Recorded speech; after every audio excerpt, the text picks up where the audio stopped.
యేసుక్రీస్తు ప్రభుల వారు మరొక మాట కూడా మనకి యోహాను సువార్త 4:34 కూడా తండ్రి యొక్క చిత్తమును ఏంటి అనేది కూడా మనకి తెలియజేస్తున్నాడు. ఏమంటున్నాడంటే, యేసు వారిని చూసి నన్ను పంపిన వాని చిత్తమును నెరవేర్చుటయు ఆయన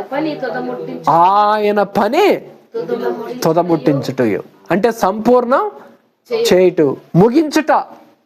ఆహారమై ఉన్నది అన్నాడు ఆయన. ఏమండి, ఆయనకి ఆహారం ఏందట? తండ్రి చిత్తమే. తండ్రి అప్పచెప్పిన పనిని ముగించటమే దేవునికి ఏమై ఉన్నదట? యేసుక్రీస్తు వారికి ఏమై ఉన్నదట? ఆహారమై ఉన్నది. అక్కడ ఉన్నటువంటి వాళ్ళతో చెప్తున్నటువంటి మాట. కాబట్టి పిల్లారా, ఈ ఉదయకాల సమయంలో యేసుక్రీస్తు ప్రభుల వారే చెప్తున్నటువంటి మాట, నా తండ్రిని చిత్తము నెరవేర్చుట, నా తండ్రి పనిని తుదముట్టించుట నాకు ఆహారమై ఉన్నది, ఆహారమై ఉన్నది.